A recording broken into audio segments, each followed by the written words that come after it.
Hi, I'm Jeremy Kirk with Intel 471, and this is Studio 471, which is a regular video podcast series on cybersecurity.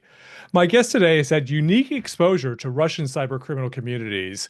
He worked as an interpreter for the FBI and Department of Justice for more than 2 decades. He interviewed cybercriminals, and he even acted as a moderator on a cybercrime forum on behalf of law enforcement.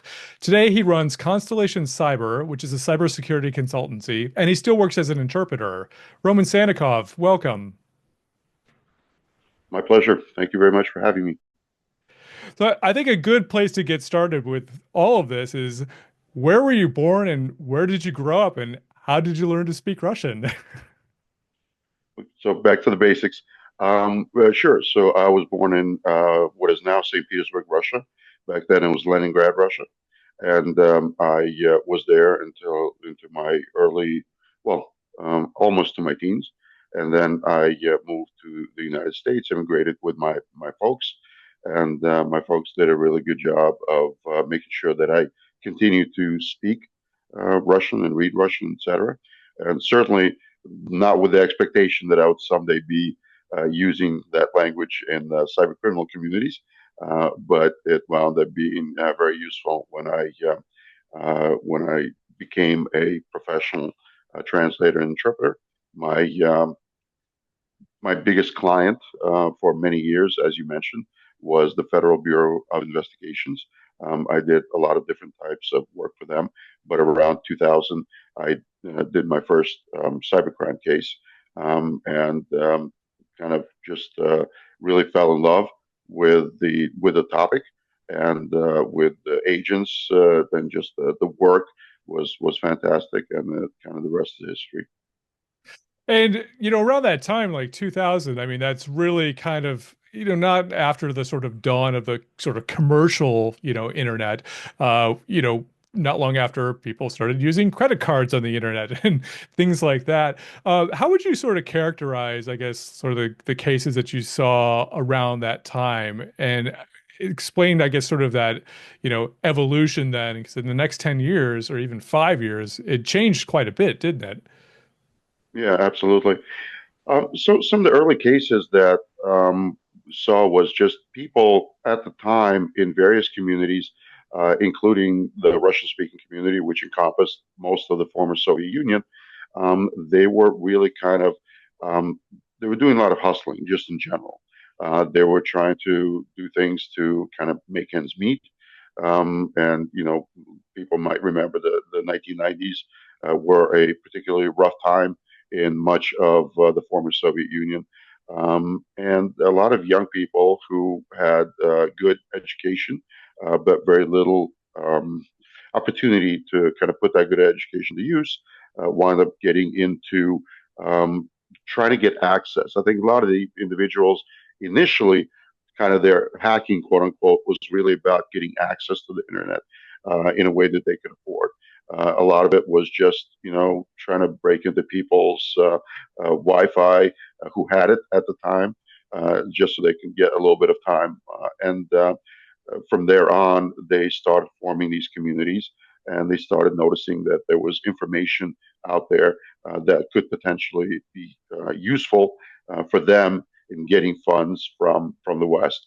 One of the interesting things is that frequently the difficulty they had is not even so much getting the information. So by information, I mean things like you said, like you mentioned, like credit cards. Also, kind of quote unquote pen testing and hacking into organizations to get access to them. Also, things like a lot of social engineering, which is still happening, but literally, calling into various organizations, financial institutions, primarily brokerages, etc., and having funds withdrawn and moved to different accounts. But interestingly enough, this was before cryptocurrency, and some of the most difficult parts they had is really not getting access to the funds, but getting those funds overseas. Yeah. So Yeah. we saw things like people, one of the cases that we worked on, people were literally putting cash, large bundles of cash, into tires of vehicles that would then shipped in containers over to either Russia or Ukraine or some other place in the former Soviet Union, and then distributed among the threat actors and the hackers in those communities. And then we had payment processes like web money, Yeah. etc. Yeah. But really, that was the thing that limited their ability. I've had individuals who talked to me saying that they had access to a bank account with $1 million and they could withdraw that money anytime. Problem was that they didn't know how they were actually going to get their hands on that money, etc. Yeah, because I remember, between like, I guess, 2000 and then 2010, it suddenly got a lot more organized. It wasn't just, it was like sophisticated banking Trojans, networks of money launderers. It's like it really became professionalized at that time, didn't it? And why do you think that happened, I guess? Sudden, it felt quite sudden. I think I don't know if I would say sudden. I think it's just that the professionalization was efficient. I think a lot of as the communities formed. So the whole principle behind the forums that a lot of people may have heard about is when you have individuals who are doing criminal acts, who are criminals, and a lot of these individuals don't know each other in person, and so you have to have something that allows them to create a level of trust. How do you know that that criminal that you're sending $5,000 to is actually going to give you those credit cards or that ability to send spam or that exploit, etc. Um, exploit pack or exploit kit. So the forums created that level of trust because you had the opportunity to some extent. Obviously, there were a lot of problems on the forums as well, but those problems you had some recourse if someone didn't provide to you what they had promised that they would provide to you. So once you had that forum, then you started getting this kind of the professionalization because you had individuals who were better at one thing than another. Frequently, individuals who were really good at the technical part needed to partner up with someone who was good at the more social part, the social engineering part, the financial part, the organizational part. I remember quite a few, and this might not surprise people, but quite a few of the individuals who were really great at coding malware and things like that just were not super socially adept individuals, and frequently had issues kind of being the salespeople or maintaining the customer support, so to speak, for their product. Yeah, just like a normal company, right? It's like you Absolutely. split duties to divide and kind of conquer. I want to talk about the you became a moderator of a Russian language forum, and this went on, I think, for as long as 8 years. I don't know how much you can talk about that, but can you tell us more about it? Sure. So I can't go into too many details. We did arrest someone who had been an operator on, I'm sorry, a moderator on the forum, and we gradually I took over the persona of that individual after spending several months kind of working it with him and really getting a sense of what his duties were, what his tone was, etc.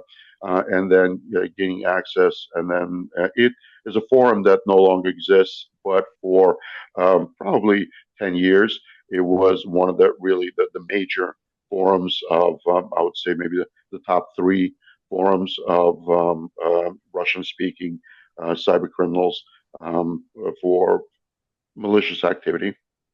And so your job as a moderator then was kind of obviously to kind of do the duties of those communities, which is explain some of those duties, I guess, that you would be involved in. Sure, that's actually a kind of a useful question because there's different communities and they have different levels of moderation. And interestingly, like the English-speaking forums, typically don't have a ton of moderation. It's more of a kind of free-flowing marketplace. The Russian language forums were much more controlled by the administrators and the moderators. I think they used to, at least in the past, they also lasted longer. the major ones. And to some extent, that was really um, due to the moderation and the arbitration aspects of it. So, as a moderator, typically you made sure that the topics that were discussed in your forum were or in your channel were appropriate topics. They weren't something that was completely different.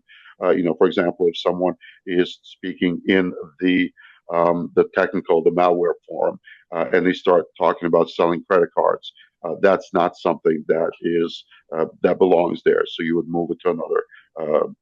You'd move it to another section. Also, one of the things I think I frequently had to do is the forums needed funding to operate as well. The administrators paid the support staff, not the moderators, but in some cases, but mostly the support, the technical support individuals. And they try to make a little bit of money as well, obviously. And one of the ways that they did that is by selling advertising. So a lot of time the banners and not even the banners, but some of the more commercial posts and threads in a particular channel, in a particular section of the forum, were monetized. So, for example, if I saw someone doing something like advertising a bunch of credit cards or advertising something on a regular basis, then we would warn the individual that this seems like a service as opposed to a one-time request or one-time deal. And if they wanted to do that, they would have to pay a certain amount, and then that post would be kind of listed at the top or in the top section of the channel. So it's kind of, on the one hand, it's fun because you think, well, fun. It's a little. It sounds exciting because you're dealing with criminals, and sometimes you're getting to interact with individuals and get information that normal from them. The normal people won't. But at the same time, it's somewhat mundane because you're essentially just moderating. And for some reason, the Russian language forums frequently frowned upon on cursing, of all things. And so, if someone started using a lot of foul language, you would give them a warning, and not always, but it was kind of almost like selective the way it was enforced. But so it's things that were in some cases relatively mundane. And so, from a cyber threat intelligence perspective, what was law enforcement hoping to get out of this by putting you in that role? Sure. Well, they were looking to get visibility and persistence, and as in addition, obviously, this was before there was automated scraping.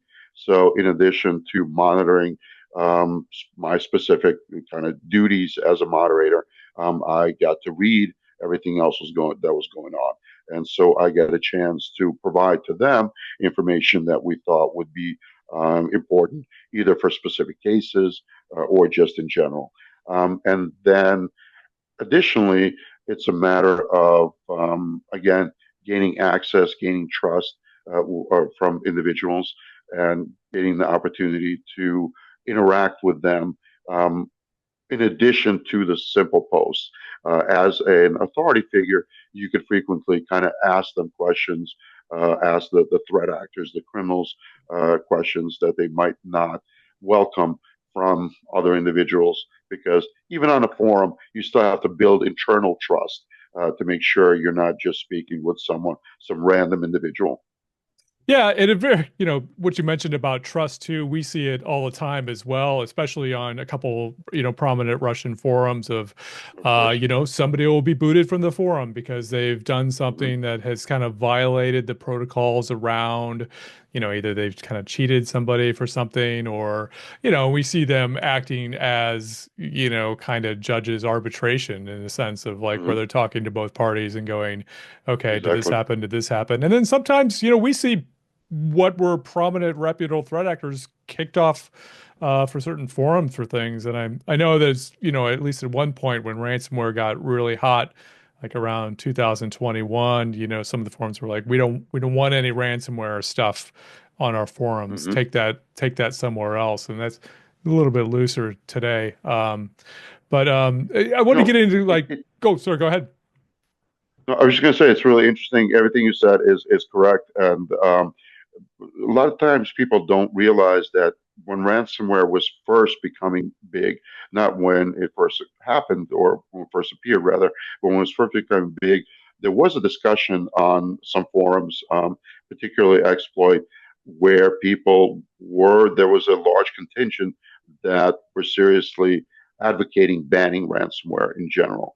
One of the reasons was, believe it or not, moral reasons. There were people who were arguing after I think maybe the first hospital got ransomed.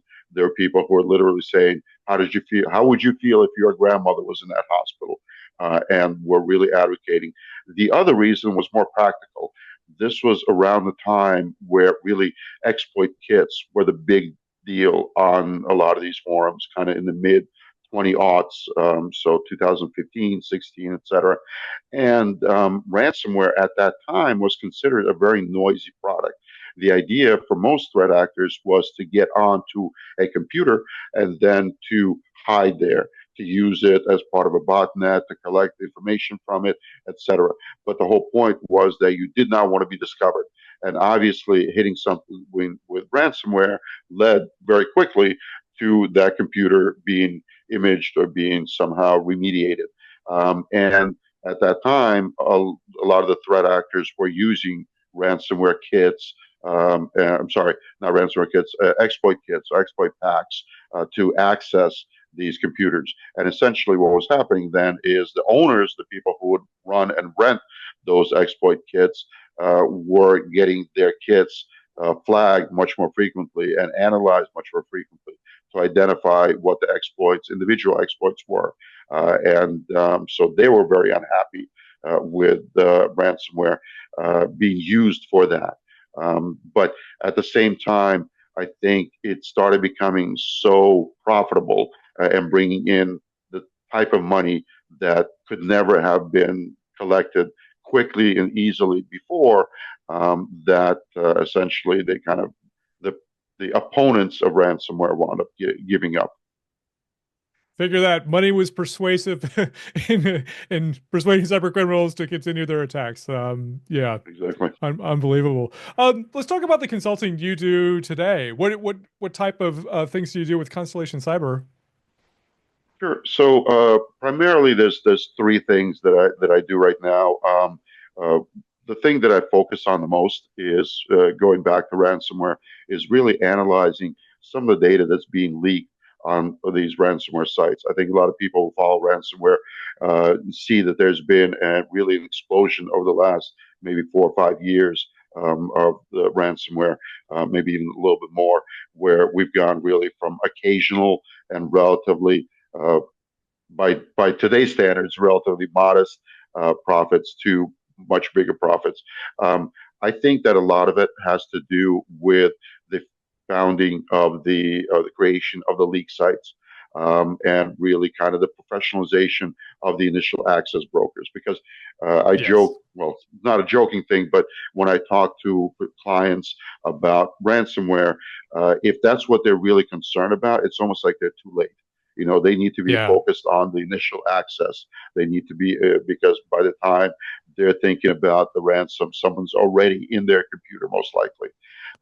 And these leak sites, in a lot of ways, the data that's exposed on these leak sites. So, for those who maybe are not super familiar, if a ransomware group attacks an entity, a company, an organization, in addition or before they lock down the systems, they will steal as much data as they can, download that data, and then they hold that as ransom as well. And as a matter of fact, some ransomware groups don't even bother encrypting the computer anymore or encrypting the systems anymore, Right. Yeah. because that's time consuming.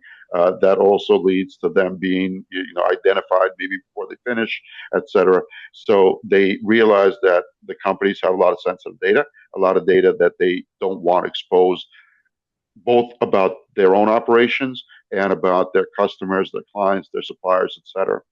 So, unfortunately, from what I've seen, is that most companies or most organizations don't really monitor what of their data is out there on these leak sites. And the victims frequently do a pretty poor job of telling, their organizations that they work with exactly what happened. Yeah. Usually it's kind of had an incident and we're dealing with it. If there's PII, if there's PHI, they'll notify the victims. But even then, most people that I speak to, both on the organization level, on the individual level, have scant understanding of exactly what was leaked about them, about their company, their organization. So that's the primary thing that I'm focused on is identifying secondary and tertiary victims of these leaks, and then providing that information for companies who want to be notified when their information has been exposed as part of another company's or another organization's breach. Yeah, it's the whole long tail of the breach, isn't it? Right. And Mm-hmm. to figure out, like, we publish like data, we monitor the Mm-hmm. leak sites and publish breach Mm-hmm. alerts based on that. So companies, in Sure. theory, if one of those companies is one of their partners, they at least know, okay, one of our partners has had a breach. We could be affected by that. Mm-hmm. But you're absolutely right about the Tor sites and the leak sites. They're awkward to kind of download stuff because of just the Mm-hmm. hinky way that some of them have been set up in a way. Exactly. They're often just enormous quantities of data as well that's difficult to Mm-hmm. download slowly over Tor. So you're right. You don't. It could be difficult to get a full picture of what's out there too. And Right. I think, sometimes I guess there's a thought of like, they put it on a data leak site and like who's gonna bother to download it? And recently the Clops often goes after these file share systems and exploits those. Exactly. And then we saw another threat actor basically had downloaded all the stuff that Klopp had released and started re-releasing it on like Breach. Mm-hmm. So I guess Mm-hmm. that's an argument to say, hey, this stuff, there's people out there that if it's up there, they're trying to Mm-hmm. download it and they're hanging on to it for years. And I guess you never know when it's going to pop up again. Right. And maybe on a more Right. prominent place too. That's easier to Mm-hmm. download it from. So I guess that's another argument to go. It's important to figure out, well, what's in there, and what's the risk, and how can we mitigate, I guess, further publication of personal information. So one of the things, just to underscore what you're saying, is so one of the services that is used by threat actors to upload the data, you can actually see how many times something has been downloaded. And as we're monitoring these things, there's the average that we're seeing fairly consistently is between 80 and 90 times that a something is being downloaded. So granted, I'm sure a lot of that is other intelligence, investigators, etc. I know, at least in the U.S., from what I've been told, law enforcement agencies are not allowed to download that directly because then they may have access to things that they would not normally be allowed access to.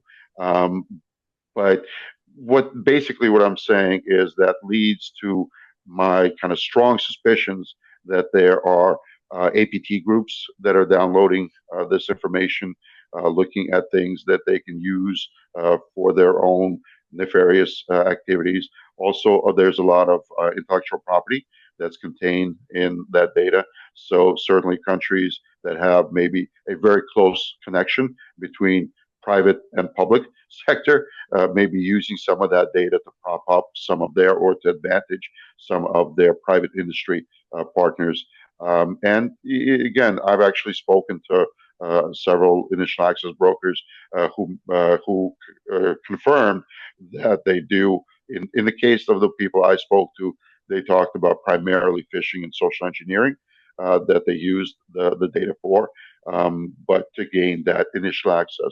So again, if you're thinking about 80, 90 people, 80, 90 downloads of each, even if we have that, that's still a fairly big number of individuals that we probably don't want, organizations that we don't want access to sensitive data, having access to that sensitive data. And then lastly, what I also want to say is sometimes the leaks don't come out all at once. And one of the hypotheses that we currently are kind of discussing or trying to see is uh, similarly to when credit cards were being collected from various breaches, sometimes the threat actors will hold on to some of the good stuff and will maybe sell that stuff or share that stuff with their preferred clients before eventually exposing that to a larger community. So when you have a situation when someone claims that they've stolen a terabyte of data from a victim, but only publish, 200 gigabytes of data or 500 gigabytes of data, and maybe several months later publish another couple of hundred gigabytes or another 500 gigabytes of that data, you wonder what was happening to that data, because theoretically that data doesn't gain value, it loses value. So there must have Exactly. been Yeah. some reason that they were holding on to that data for that time. And the suspicion is that they're providing that data to initial access brokers that are working with them, and they have kind of preferential relationship with some of these ransomware groups. Yeah, yeah, the kind of side sell. We should also mention too, the findings of law enforcement that worked on the Lockbit disruption is that, they Of course. found that organizations that paid, they were not deleting data. They were promising to delete it, and they still found it on the back end. So, again, it's I guess an argument, whether to pay the ransom or whether to not pay a ransom is a complicated thing. But it is one thing to consider that basically what was the predominant ransomware threat actor for Mm-hmm. 2 years, maybe over 2 years, was not doing what they said that they were going to do. So to keep that in the sort of risk framework that the stuff doesn't go away, when it's released. But on that note, talking about Mm-hmm. ransomware, I mean, I wanted, you know, how long, like what's your sense of the scope and longevity of the ransomware problem? There's been some couple interesting bits of information that's come out in the last week. Chainalysis found that ransoms paid dropped by a third Mm-hmm. from I think 1.25 billion to around 800 million. Um, what do you think is the long game with ransomware here? Do you think we're turning the corner on it, or do you think that this is going to be around for much longer? Unfortunately, I don't think that we've quite gotten to the point where ransomware is on the decline. I think that certainly law enforcement operations that have disrupted Lockbit and some other groups, and not just that, but also some of the botnets and some of the things that contribute to ransomware, they've certainly had an impact. I just am not sure how long term that impact is. And it's not to say that they shouldn't, obviously, just like with regular crime, just because you arrest, someone who's a bank robber doesn't mean the bank robbery is going to stop. At the same time, it doesn't mean that the fact that bank robbery is going to continue doesn't mean that you shouldn't arrest a bank robber. I think my caveat about the chain analysis reporting is that I've seen reports that said that the incidents of ransomware haven't gone down.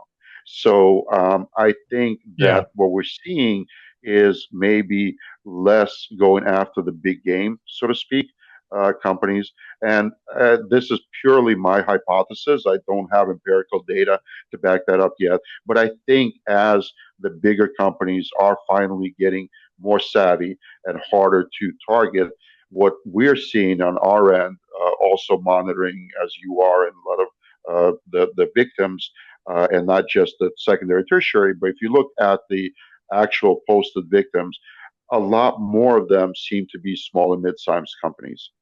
You're seeing companies whose revenue is maybe 10 million, 20 million, et cetera, sometimes less. You see companies, or I'm sorry, organizations. I've seen schools that are getting hit, and obviously it's horrible, but the ransom being sought is 100,000.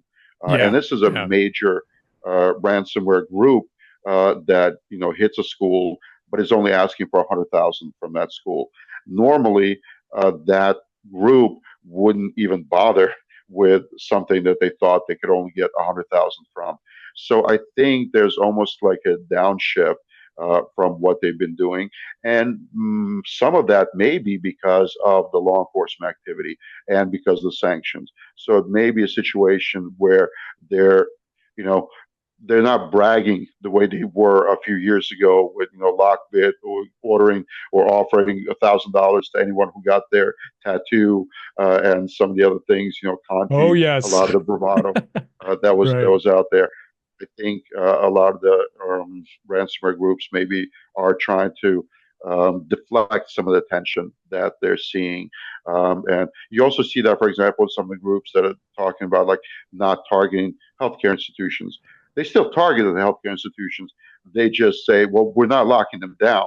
So we're not interrupting operations. So you shouldn't be mad at us. We're just doing expensive pen testing on these Right. operations. Right. They're still not, they can still perform their medical duties and activities. And so, look at us. We're not these horrible, evil guys that you need to sanction right away, et cetera. So I think we're not at the point yet where we see less ransomware activity. I think we're probably at the point where they're focusing on maybe more accessible targets and maybe less noisy and targets that are probably not going to hit the news as much. Yeah, yeah, we saw a proliferation of like new ransomware brands and variants that were a lot Yep. smaller groups that weren't Mm-hmm. that seemed to be sort of like their own sort of shops, right? They weren't RAS programs. Mm-hmm. They were just kind of like groups of threat actors, some of which I Mm-hmm. think we'd been able to sort of link to other larger groups, came out of Conti, or came out of Mm-hmm. Lockbit or like that. But yeah, I mean our numbers for Yep. 2024 on the numbers of attacks were lower than 2023, but not by much. It was like maybe like Mm-hmm. 3%, which shows that Mm-hmm. like, okay, fewer people are paying. That's great.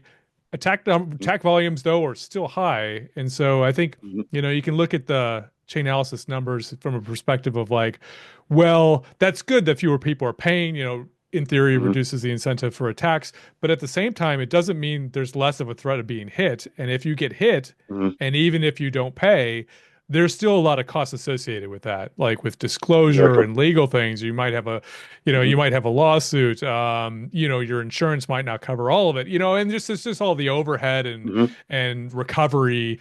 Mm-hmm. That's involved in coming back from something, even if you've been Yeah. attacked. So yeah, so I think it's a good number, but I think not Mm-hmm. out of the woods. Well, if you think about it, again, I mean, the take Lockbit was the preeminent group out there. And if you look at a 3% decline and the disruption of Lockbit, you could argue theoretically that aside from Lockbit, there's been an increase because Lockbit certainly had more than 3% of the market Yes. share in terms of ransomware. So, like you said, exactly, a lot more. I mean, right now we're monitoring 60 different groups. And obviously, there's more than that, but not everybody has leak sites. Not everybody is kind of worthy of monitoring all the time. But I think that one could argue, and then the other thing that one could argue that there's been, you know, that the other groups have stepped up, unfortunately, and filled much of the vacuum left by Lockbit. And the other thing I would say, and this is I scanned and read partially the chain analysis, and I think they were talking about the overall amount that was spent on the ransomware. I don't know if they necessarily talked about the number of payments, and I may be mistaken. You may be correct, but I suspect that maybe some of the payments are just much lower in scale, and also that some of the lower payments maybe are going under the radar, um, as opposed to the $5 million payments, the $75 million payments, and things like that. I think you're exactly right about I don't exactly remember about whether that was the amount exactly paid or in dividing that by the numbers of payments sort of made. But if there were a couple outlier events last year, there was a 75 million payment made to the Dark Angels group. There was I think 22 million linked to Change Healthcare. And those are the really big payments, right? But if there's like lots and lots and lots of, yeah, right, it's like smaller payments, you're like, okay, well, maybe more organizations are paying just less. So And you different ways could, to and interpret it. right. One of the things that I argue about, and again, I don't have a solution and I don't have a clear, kind of what to do about it. But you could certainly argue that some of these smaller organizations, that a $500,000 ransom is much more impactful to an organization that's making $10 million in profit, that as opposed to a $5 million ransom to a multi billion-dollar company. So, and again, obviously, the less money that the threat actors make, the less attractive it is for people to get into that. So I'm not saying it's a bad thing. I'm saying I totally agree with Chainalysis and other analysts that the less money overall that is spent on this, the better. I just don't want us to kind of pat ourselves on the back yet, because I think that there are a lot of these smaller organizations who don't have a robust security team, who can't afford cyber insurance, who are impacted by these payments probably a lot more than some of the bigger organizations, even though the individual payments may be smaller. And just like you said, the cyber insurance, they're getting kind of smarter and more savvy, where a lot of times they'll carve out ransomware within the overall scope of your cyber insurance. And so you may have a $5 million policy, but there'll be a $1 million limit on ransomware. And some of these groups are getting hit, or organizations are getting hit more than once by different groups. And so again, it's a difficult business that certainly we need to continue targeting. And in my opinion, it's always been really about also targeting the infrastructure, because as we know, most of the ransomware actors are in countries that aren't super cooperative right now with Western law enforcement. Yeah. Um, but if Yeah. we can work on disrupting some of the infrastructure, because a lot of the infrastructure they use, both for payment processing and for hosting and things like that, is located in countries that theoretically we could reach. If we target that, I think that will be impactful in disrupting, or at least slowing down, their ability to conduct their operations. Yeah, absolutely. And I wanted to touch upon some of the geopolitical dynamics here with ransomware, and that has been one of the problems is that a lot of these threat actors are in Russia, which doesn't extradite its citizens, and so it's kind of really allowed this to flourish in the sense that there's no, there's oftentimes there's very few penalties for people. Like there's not a lot of arrests. There are some arrests, but not a lot. But I wanted to ask you just about Russia, and right, there's a lot of change going on right now with the U.S. Administration. Now, even talking the last few days about negotiating some sort of resolution to the war in Ukraine, which of course disrupted cybercrime communities for a while. Long ago, like in Obama's first administration, there was a modest amount of cooperation between the U.S. and Russia on cybercrime, and then this, of course, has sort of disappeared. Over time because of changing sort of attitudes towards Russia, as well. I mean, do you think that depending on how the conflict goes in Ukraine and if that's resolved or not, that there is going to be a point where Russia would cooperate with Western law enforcement on some of these big groups that seem to be ensconced there? So two things I would just mention really quickly. So you're absolutely right. I would say that the collaboration predated the Obama administration. A lot of the movements happened, as a matter of fact, I think as early as the Clinton administration, where we started signing some of these mutual legal assistance treaties. And then a lot of the collaboration happened throughout the George Bush administration and into the Obama administration. I think actually the Obama administration started kind of pulling back on some of it, because they noticed that some of the information we were sharing was not always being used to apprehend the criminals, but maybe redirect the efforts of the criminals. So just a little kind of adjustment on that timeline. Um, Look, I worked a lot with Russian law enforcement as part of my work with U.S. law enforcement, and not only Russian, Kazakh, Belarus, Ukraine, etc. I still believe, and maybe I'm naive, but there are good, individuals that go into law enforcement that do want to limit, and I think there are people for whom it's an embarrassment that their country is a essentially criminal state Yeah. or a criminal safe haven. So I hope to say, never say never, and that at some point we can. And I think, unfortunately, I don't advise administrations, but I would certainly say that if we are negotiating with the Putin administration, as with other administrations that aren't necessarily friendly with us, I would think that losses of billions of dollars to United States and other Western countries should be part of those negotiations. Obviously, things have been disrupted and redirected by the war in Ukraine. Ukraine also hosted quite a few ransomware actors in its time. One might even say that they kind of punched above their weight when it came to really smart cyber criminals. Um, and I think that there's been a shift in the sense that as Ukraine has been much more linked to the West, we've seen a lot of individuals being arrested, being Yes. apprehended, and not having that same level of impunity in terms of their operations. At the same time, while actively defending their country from this horrible invasion, uh, I could also assume that they may not have quite as much time to focus on every criminal. So ideally, for obviously for other reasons, we want the war to end. We want the war to end in a way that recognizes the Ukraine as a whole and independent country.